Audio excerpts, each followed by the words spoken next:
After securing re-election in November 2024, President Donald Trump wasted no time reviving one of his most unusual foreign policy goals: acquiring Greenland. On March 4, 2025, he stood before Congress and declared, "One way or another, we're getting Greenland." He framed the push as crucial for American security and economic strength, promising prosperity to Greenland's small population. "We will make you rich," he said, claiming the move was mutually beneficial. 3 weeks later, during a White House briefing, Trump doubled down. "Greenland is something that may be in our future," he said, calling it strategically important. Then, on May 12, during a national interview, he went even further and refused to rule out military options. "We really need Greenland," he insisted. "It's a small population we'll take care of and protect, but we need it for international security." At the Pentagon, Defense Secretary Pete Hegseth echoed Trump's stance, calling Greenland a part of the American homeland during a June press conference. Behind closed doors, Trump's advisors described the Arctic island as a choke point in the evolving Cold War with Russia and China. They emphasized Greenland's role in controlling the Geopolitics Gap, a naval corridor vital for tracking Russian submarines, and highlighted its rare earth deposits and potential oil and gas reserves as critical national assets. But, the international backlash came quickly. Denmark issued an immediate rejection. "Greenland belongs to the Greenlanders," Danish officials said flatly. Greenland's elected leaders issued a joint condemnation, warning against any and all forms of foreign power takeover. European leaders lined up behind Copenhagen. French President Emmanuel Macron called Trump's comments unacceptable among allies, and NATO officials quietly ramped up their Arctic activity to signal resistance to any forced change of sovereignty. Despite the pushback, Trump's campaign has drawn global attention to Greenland's growing significance. Melting ice has revealed resources long buried under permafrost, including rare earth elements needed for electronics, defense systems, and clean technology. The United States wants to secure these assets before China or Russia can, and Trump's team sees Greenland as a front line in 21st century great power competition. While Trump's rhetoric dominates headlines, Canada has quietly taken real steps on the ground, with results already reshaping the future of Greenland's resource economy. In June 2025, Greenland's government awarded a 30-year mineral extraction license to Greenland Resources Inc., a Toronto-based company. The permit gives them the green light to mine molybdenum and magnesium from the Malmbjerg deposit in eastern Greenland, two minerals that are critical for defense and high-tech manufacturing. This was not some vague exploration deal. Greenland Resources already has binding supply contracts with European steel producers, and the Malmbjerg project is seen as a long-term pillar of the EU's defense supply chain. Naja Nathanielsen, Greenland's Minister for Business and Minerals, said the deal supports the territory's push for economic independence and will create local jobs. Right now, China controls almost 90% of global molybdenum production, and the United States controls the rest. Greenland's entry into the market, with Canadian backing and European demand, offers a strong alternative to this duopoly. And this wasn't a one-off deal.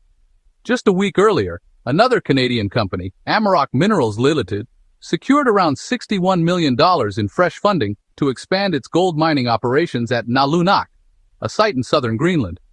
More than 90% of the funds came from institutional investors across Europe and North America. Denmark's own export credit agency, EIFO, also invested, calling Greenland a strategic priority. Amaroq says the funds will go toward upgrading operations and expanding exploration. Their goal, to make southern Greenland a reliable source of high-quality gold for European markets, a resource play with political implications given Trump's push for American control. As Canadian companies gain ground, Greenland's government is welcoming the shift. For Nuuk, attracting long-term investment from trusted partners like Canada is a way to boost self-reliance without handing control to Washington.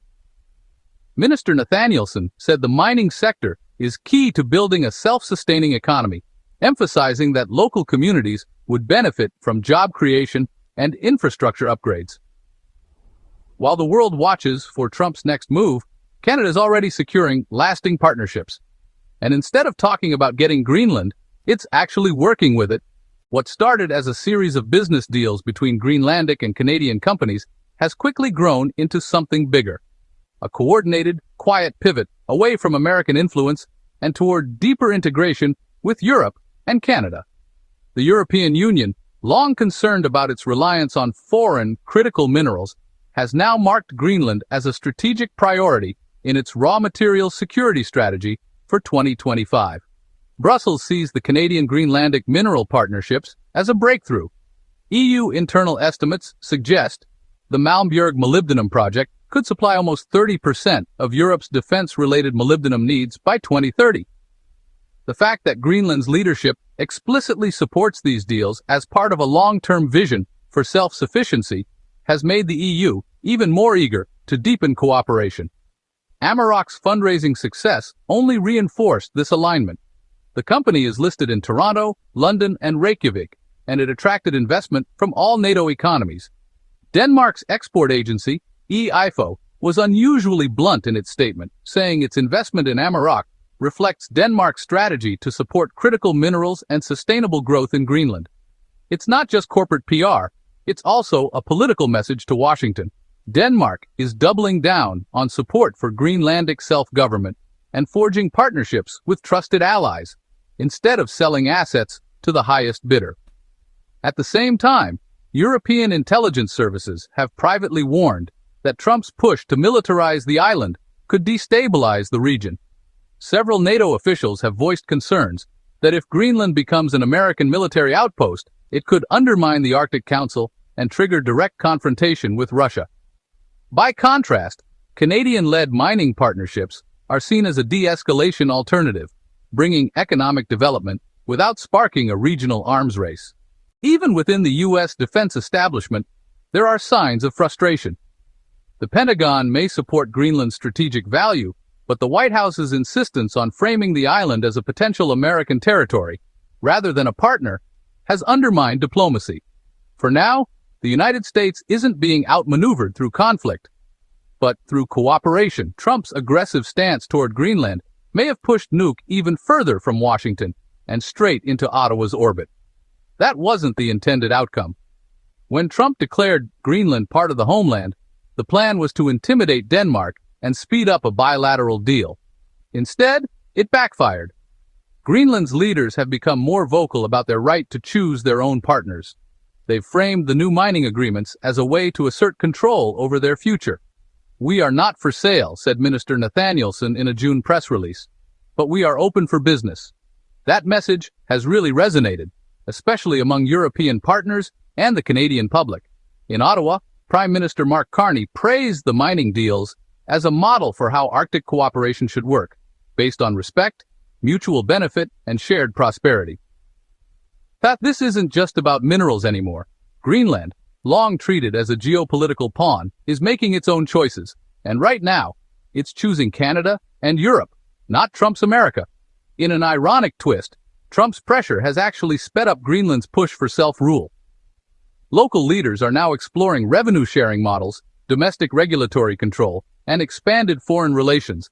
Canada's slow and steady approach, backed by private investment and public diplomacy, is helping Greenland build these capabilities without making international headlines. So, while Trump talks about getting Greenland, it's Canada that's actually building something lasting with it.